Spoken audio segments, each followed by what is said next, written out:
Today's lesson is going to deal with solving word problems. Each of these word problems are going to deal with similar figures or similarity statements or working with proportions. We'll work on a few tips as we go along. One of the first tips is as you read through the problem, try to imagine the situation as it's happening. If there's an object, try to picture the object in your mind. If something's happening, try to make a mental movie of it.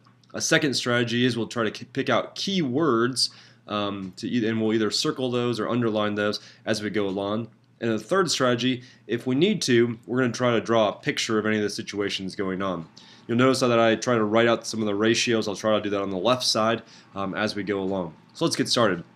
We're dealing with map scales. It says on a map, two neighboring towns are 3.5 centimeters apart. Remember, this is on a map. The actual straight line distance between the two towns is 45 miles. What is the scale of the map? So what we're going to do is we're going to actually talk about how we have our model, which is going to be the map, over the actual, and this is how we usually talk about scale for us. And so that's just going to be 3.5 centimeters, and that's going to be over the 45 miles. We'll try to simplify this a little bit, and these are both divisible by 0.5, so we'll get 7 centimeters is going to be equivalent to the 90 miles involved here. Because it does say scale, scale is always written in ratio notation. So for this very first problem, we'll have to write it at 7 centimeters colon 90 miles. Our second problem, it says you plan on purchasing a new $18,500 vehicle. Very exciting for you. Recently, a friend bought a $20,000 vehicle and paid an additional $1,650 in sales tax. Taxes always get you. Assuming the same sales tax rate applies, how much should you expect to pay in sales tax? So that's what we're actually looking for. It seems to me that there's two things going on. There's basically sales tax, and there's going to be actually the price of the vehicle. So we'll just set up a ratio like this, sales tax over price. And if you want to flip this around and have the price on top of the sales tax on the bottom, it's not really a big deal. So here's your friend. Your friend paid $1,650 of their $20,000 vehicle, and we don't know how much sales tax you're going to have, but you're going to have an $18,500 vehicle. So we're making some assumptions here. When we cross multiply, we'd have 20,000x equals the product of these two guys, and we have x equals to $1,526.25. Since this is money, we will round to the nearest hundredth. That's an important thing to look at. And we should also put some sort of units on here, such as USD or just dollar sign. Make sure you have your dollar sign up front as opposed to at the end. You purchase a scale model car. Look at that. Look at that sweet car. Okay, scale model car means it's probably smaller than the original. The model states that the scale is 1 inch to 2.2 feet. So the idea here is that we're going to, again, say model over the actual. Good way to think about this. So this would be the 1 inch over our 2.2 feet. The model is 7 inches long. How long is the actual car? So the idea here is that if we have 1 inch on top and we are given 7 inches, that's probably going to go on top because that's how long the model is. And we'll just put an x on the bottom. We'll cross multiply, and x will simply equal 15.4. And when we think about units, since this is on the bottom, we'll talk about 15.4 feet. That's how long the actual car is. It says the actual height of the car is 4.5 feet, so we'll use the same ratio again, 1 inch over 2.2 feet. We're not sure how tall the model is, but we do know the 4.5 feet. I think it's easier to do this when we look at keeping the units in our problems so that we can just concentrate, if I'm given 4.5 feet, I'll just put it on the bottom because the feet are on the bottom. We'll cross multiply, and in this case, x should equal, if we round it to the nearest hundredth, 2.05 inches. Maybe 2 inches is what we're looking for, but I'll round it to 2.05.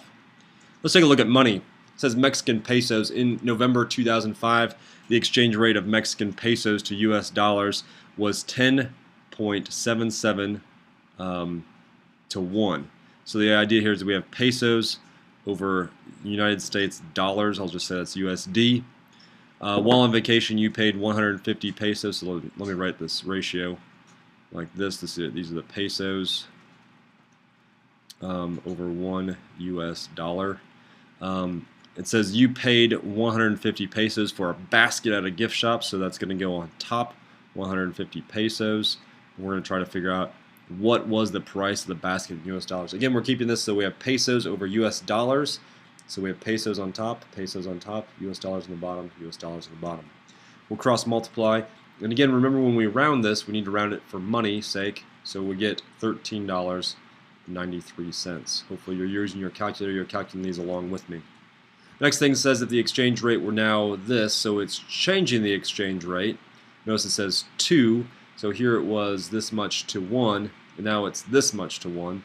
So all we do is we just simply change this to be this many pesos over 1 US dollar.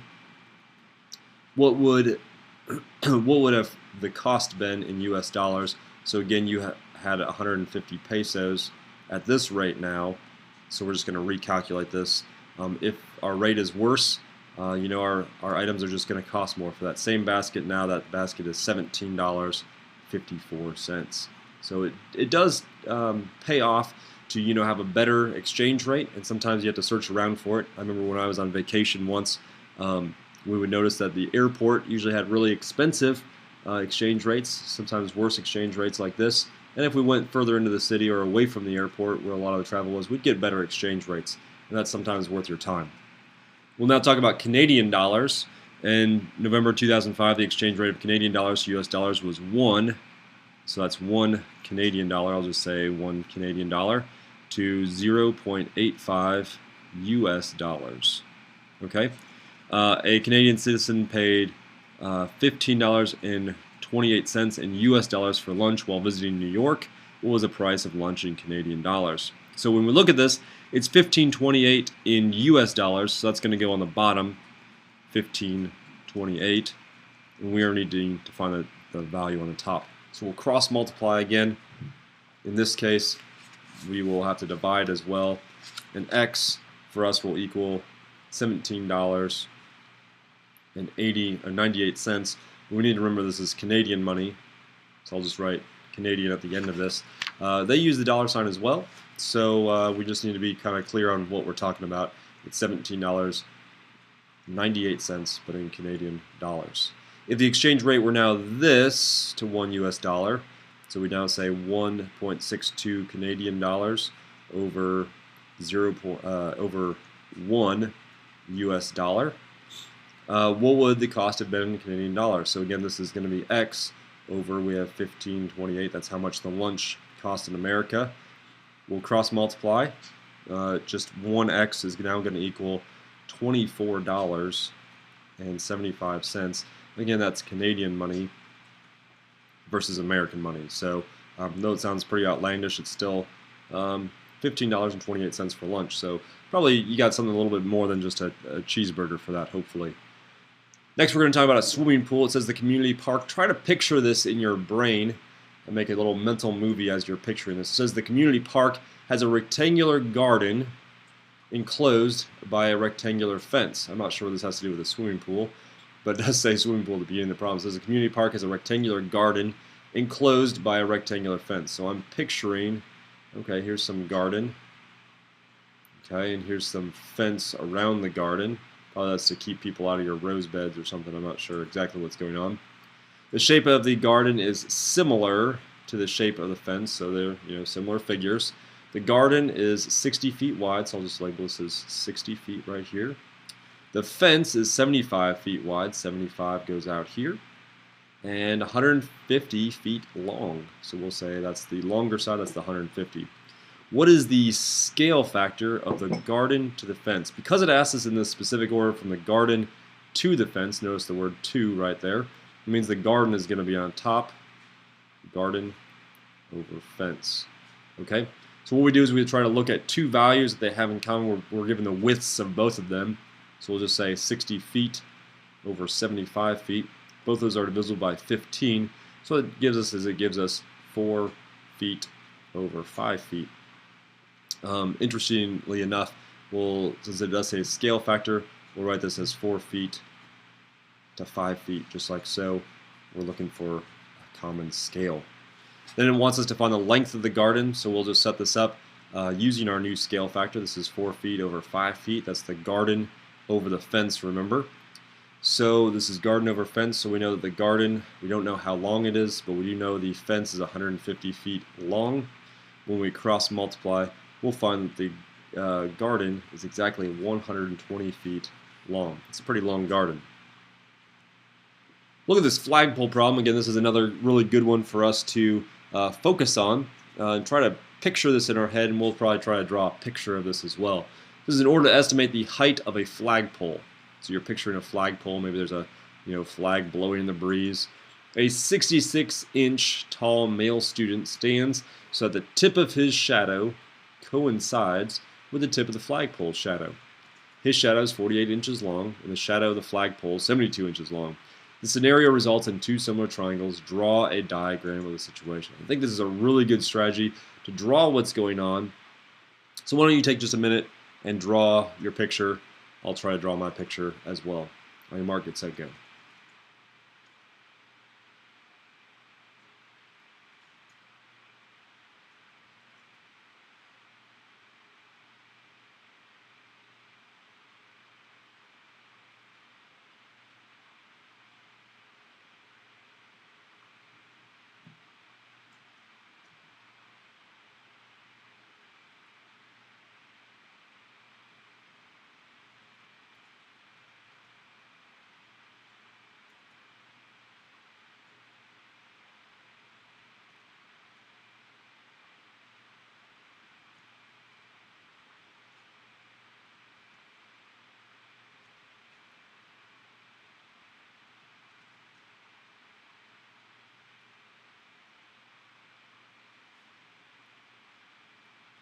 Okay, I have my picture drawn here, and you should notice it's not the greatest picture in the world. We have an American flag here. Of course, we have to have the sun. Usually the sun has some sort of smile. Sometimes it has the sunglasses on or whatever. There's a 66-inch tall student, 72-inch long shadow of the flagpole, and a 48-inch shadow of this person. We're going to trying to calculate the height of this flagpole. So it says using the similar triangles rate of proportion. So I'm just going to talk about, we have the height of things, the person, as well as the flagpole. We also have the length of the shadow or the distance of the shadow. I think those are two good things to kind of, I don't think I spelled shadow correctly, but there we go, shadow. So how tall is the student? Well, he's 66 inches tall. How long is the shadow? It's 48 inches tall. How tall is the flagpole? We don't know, so we'll just put X there. How long is the shadow? Well, it's 72 inches. At this point, we'll cross, it says, what is the height in feet? Maybe we should change this variable from an X to maybe like an H for height.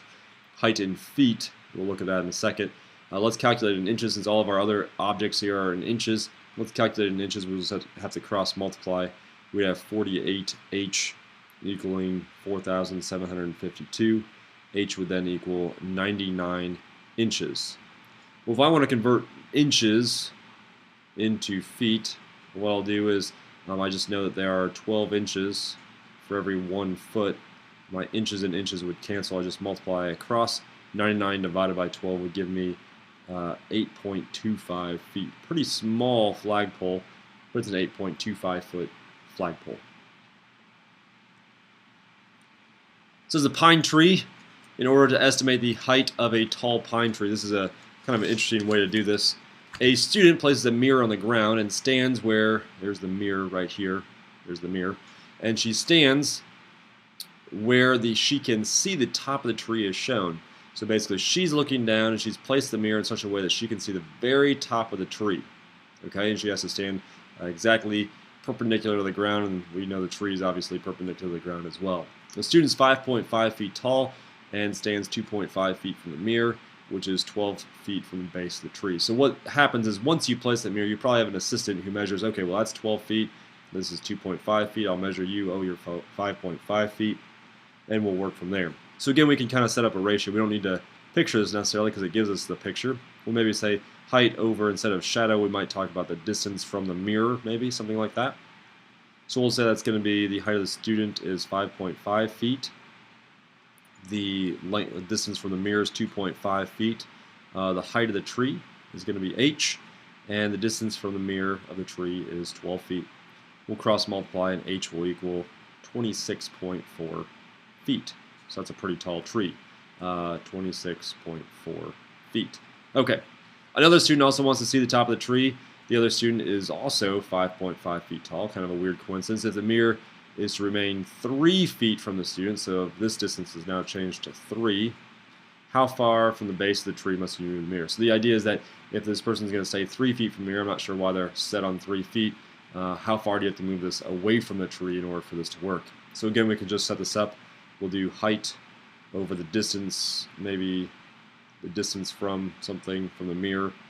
So our student again is 5.5 feet. The distance here now is 3 feet. We know the height of the tree this time is 26.4 feet. What we need to do is we need to figure out this distance that of between the tree. It used to be 12. Now it's a cross multiply and find out. When we do this, we would get x equaling approximately 14.4 feet. Notice all my units are in feet, and that's what it kind of asks for. What is the distance? 14.4 feet. We have one more problem. It's talking about indirect measurement, and that's what we've been doing. We've been measuring things that we can't measure directly. We can't really measure the tree.